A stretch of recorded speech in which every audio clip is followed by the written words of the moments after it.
Afghans are facing a new reality with their country back under Taliban control after 20 years of war.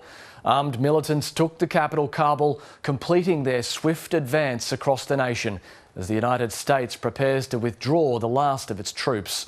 The Afghan President Ashraf Ghani fled the country, leaving the United States, Australia and other allies scrambling to evacuate their nationals and the thousands of Afghans who helped them fight the Taliban. There are reports that at least 5 people have been killed in the chaos at Kabul's international airport as desperate people tried to force their way onto planes leaving the capital. Australia is in the process of sending troops to evacuate the more than 130 Australians still working in the country. Our coverage begins with South Asia correspondent James Oaten. Panic and despair, many without hope. With Kabul airport the only way out of Afghanistan after a Taliban takeover, thousands tried in vain to board a flight to safety. That gunfire isn't from Taliban fighters. Witnesses claimed US troops fired into the air as they tried to disperse the crowds while trying to evacuate their own. The Taliban captured the capital without any resistance from the Afghan army. Militants took hold of the country's presidential palace, and the group claimed the Islamic Emirate of Afghanistan was back. The war was over. President Ashraf Ghani had fled the country. It all happened in a matter of hours. Even the Taliban leadership was surprised. The way we have come through was unexpected, as we have reached the position which was never expected. The Taliban has vowed to build peaceful relations with other nations. But those inside the country, especially women, fear a return to a regime that imposed brutal punishments. The Taliban came into our village in the night. After a few days, we managed to escape as they were murdering the men and boys. They accused them of being in the army or the police. The Taliban says it'll reveal what the new regime will look like. Under the old regime, women couldn't complete their education, pursue a career, or even leave the house without a man. I might face consequences that I never even dreamed of. And I guess that's the price that we pay for trying to make this world a little better. The price of a 20-year war borne not only by Afghanistan, but by thousands of foreign troops who sacrificed their lives for a better future. James Oaten, ABC News. There are growing concerns for the safety of Australians in Afghanistan, and earlier this evening the government approved a military evacuation. But given the deteriorating security situation in the capital, it's not clear when Australian troops will be able to land in Kabul. Political editor Andrew Probyn reports. Mission into mayhem. Coalition forces dispatched for one last push. Australia sending more than 250 troops, a refueler jet and 2 large transport aircraft. Around the other side. For a treacherous end to Australia's long involvement in Afghanistan, one that's been both a military slog and a political marathon. Through 7 prime ministerships, a bipartisan commitment to an international mission that's morphed over the years. From kill and capture of Osama bin Laden and defeat of al-Qaeda to nurturing a fragile Afghan government. A 2-decade intervention disintegrating into chaos and ruin.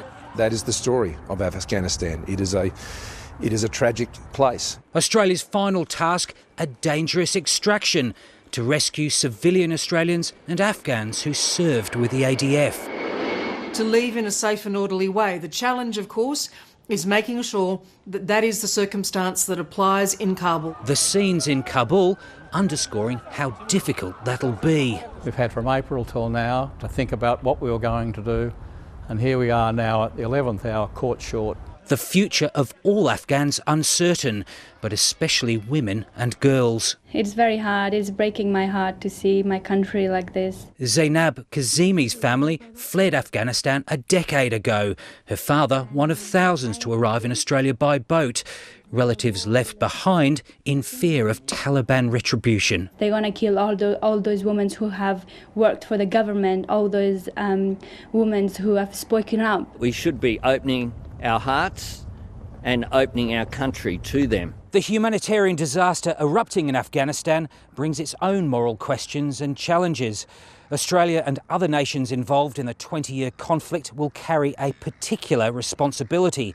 As for those we've already promised safe haven, the distressing scenes at Kabul airport suggest keeping that vow will be difficult. Leaving behind a lot of people who helped us, and I think just God help them.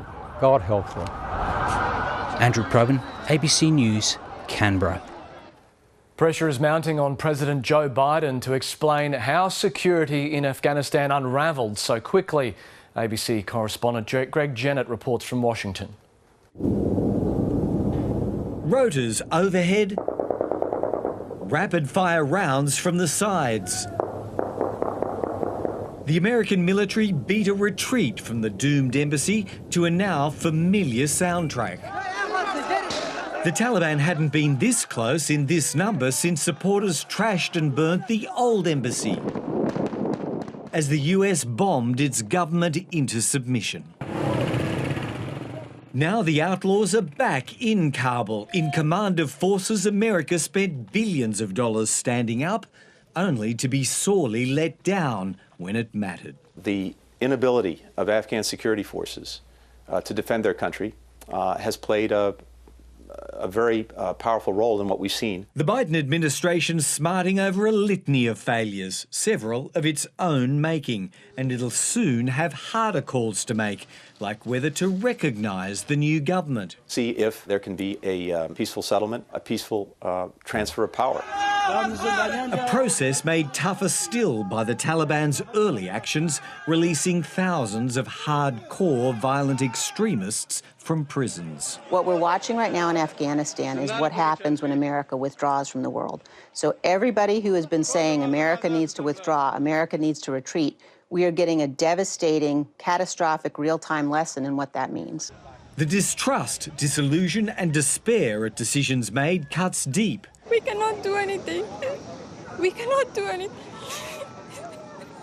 Especially through America's Afghan community. Many ended up here fleeing the Taliban. I think that you can't trust a terrorist group, and you are fooling yourself if you think that you can. They came 20 years back to help us get out of this situation, and now we somehow are going back to the same situation. America will bear responsibility for what happens next. First, by picking up some of the pieces of any humanitarian crisis. Then comes the reckoning on how its war came to such a rapid and disastrous end, and why no one seems to have seen it coming. The likelihood there's going to be the Taliban overrunning everything and owning the whole country is highly unlikely. The call to account has barely begun. Greg Jennett, ABC News, Washington.